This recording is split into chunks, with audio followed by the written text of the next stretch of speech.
A few days ago, a group of scientists, doctors, environmental organizers, and concerned citizens got together and they called for the urgent stop to the deployment of 5G. They said that it's been proven harmful to human bodies, that this is an experiment on humanity, and that this should be called a crime under international law.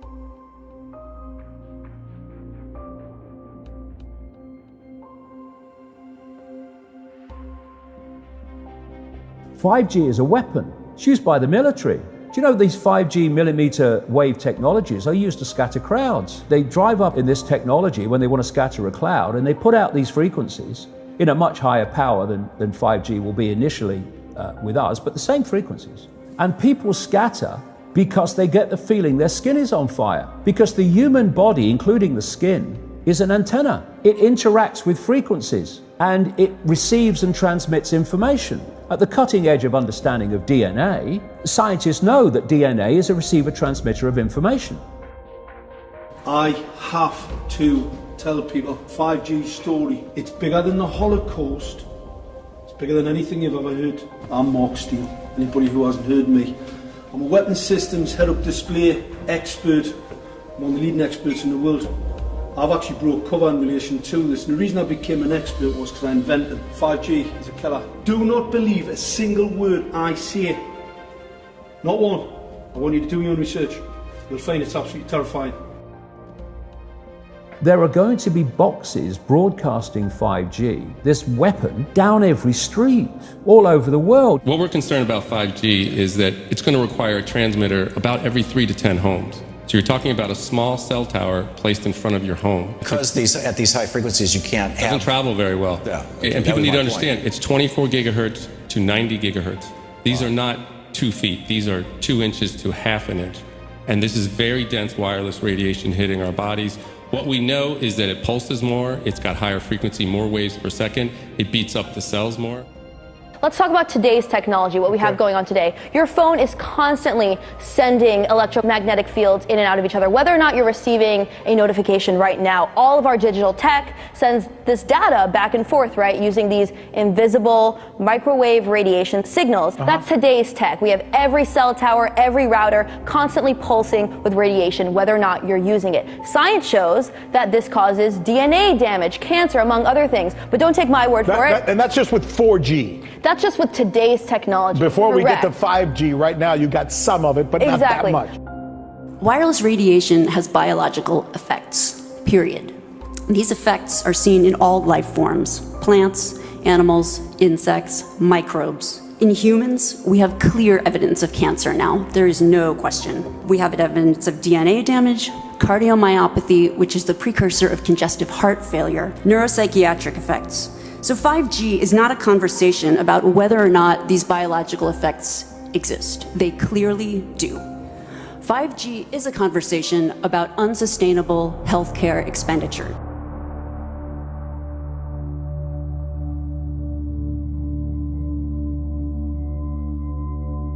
So we are electromagnetic, electrical organisms, transmitters and receivers of information. When our electromagnetic fields are in balance and harmony, we have health. We have psychological health and we have physical health. The reason that this technological society is causing so much psychological and, quote, physical disease is because these frequencies, technologically driven, and we live in this Wi-Fi world now and all the phone masts and all the rest of it, these technologically generated frequencies are scrambling the balance of the human electromagnetic electrical communication systems. And if you scramble them, you create a state of disharmony, dis-ease, which plays through to physical and mental, emotional, psychological dis-ease. And there's another point to this. The brain processes information electrically. It communicates with the cellular structure electrically, and it operates within a certain band of frequency. If you can broadcast frequencies carrying information, this technology has long been known, carrying information and perceptions within the frequency that the brain decodes information, the brain will decode those frequencies and will have those perceptions. You can influence people's perceptions externally by broadcasting these frequencies that we interact with, because we are antenna. Okay. Now, some decades ago,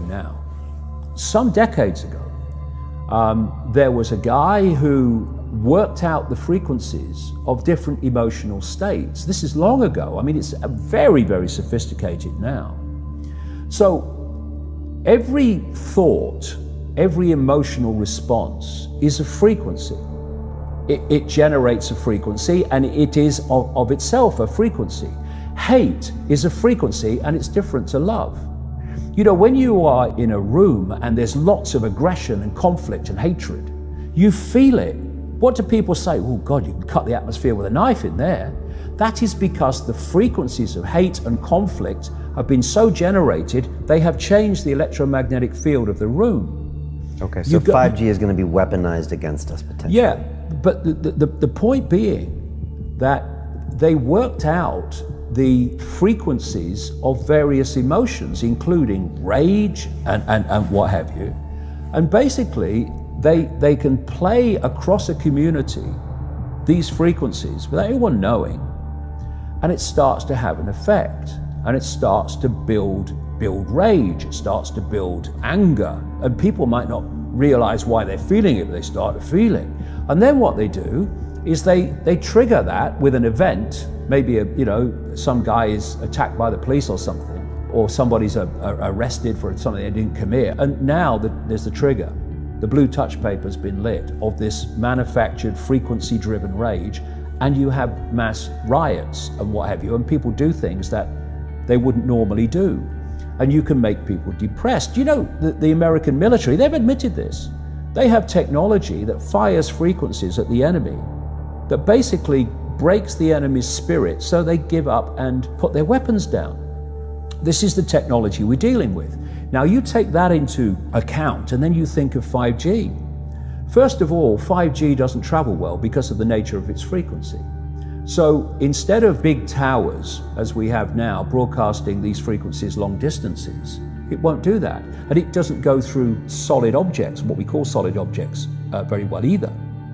So to overcome that, there are going to be boxes broadcasting 5G, this weapon, down every street, all over the world. You're talking phenomenal numbers of these boxes, broadcasting like on the lamp standard outside your children's bedroom and stuff, broadcasting this stuff. There's no way you'll be able to go where you'd be in a field of 5G. And another interesting thing, I don't know whether you've noticed this, but the story broke first of all in Sheffield, when the council started cutting down literally thousands and thousands and thousands of mature trees in urban streets.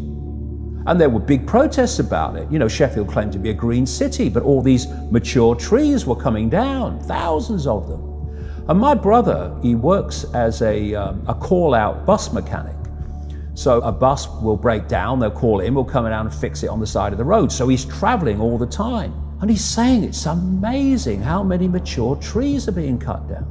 Now, the worst nightmare of 5G in a street is mature trees, because it can't get through them. They don't want urban trees for 5G because it won't go through solid objects very well at all, and it doesn't travel far. So we're going to have this explosion of 5G transmitters, and then, going back to what I said earlier, and they've admitted this too, there's going to be like 20,000 satellites up there beaming 5G at the Earth. What is our exposure in a day?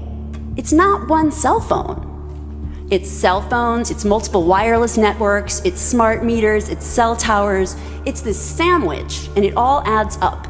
And this is a serious problem for occupational health, public safety, and personal safety. And I feel that it's irresponsible to be even talking about the Internet of Things and rolling out a new untested technology when we're not even measuring what are our current exposures from the current networks.